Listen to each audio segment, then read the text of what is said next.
became so bright that it just almost went through the wall. It was just lighting up the whole room. The next thing I know, Tom's gone. Brothers Thomas and Matthew had their first experience with extraterrestrial life in 1966. Since then, the Reed family has had 3 alien encounters, the most recent one in 2009. The stories are part of Discovery Canada's breakthrough series, Alien Mysteries, premiering Sunday night. Thomas Reed joins us this morning along with the show's executive producer, Karen McCarley. It's good to have you both here. Thank you. That was riveting, Thomas. Tell me about these encounters and why you think your family has been visited so many times.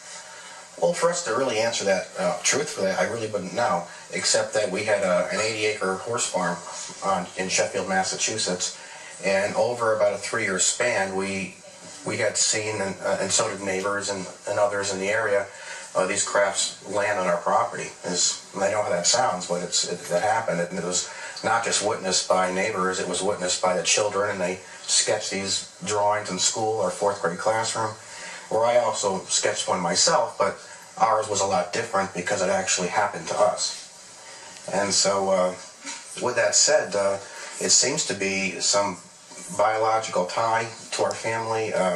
My mother was involved, my grandmother Marion, my brother Matthew and I, and it was so well documented back then because my mother had a restaurant in town, so people would come in and talk to her about it. That later on in the 1980s, my father actually ran for office, and there was so much to this that it was actually mentioned at the United Nations on October 2nd, 1992.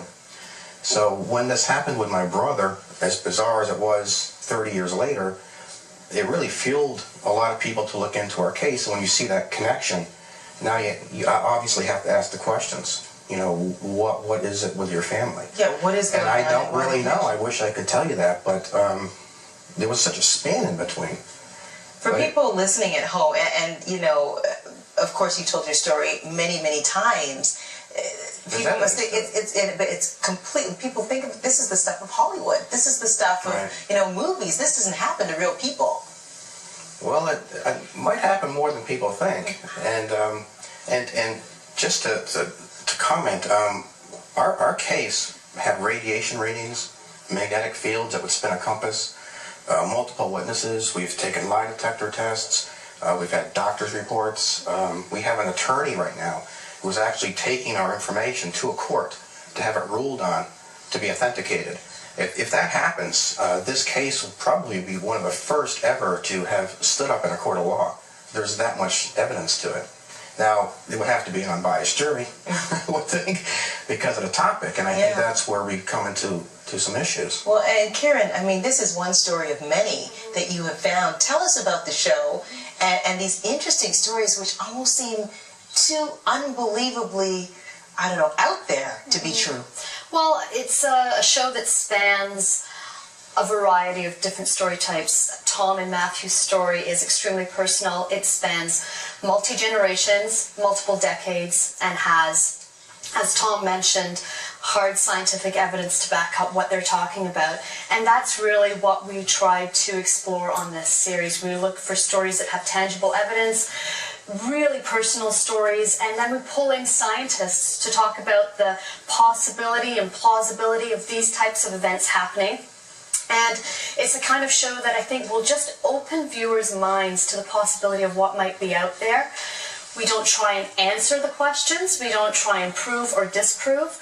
We're just telling personal stories. We have scientific experts to speak to the experiences, and we let the viewers just go along for the ride.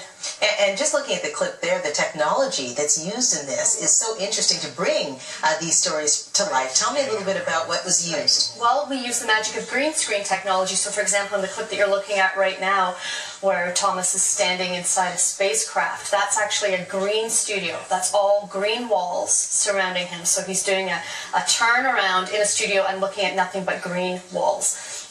Hollywood uses this technology all the time, and it's used in such a fantastically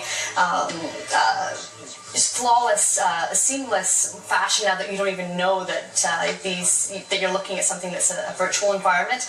Of course, the aliens are computer generated, and a lot of the spacecraft is pure CGI.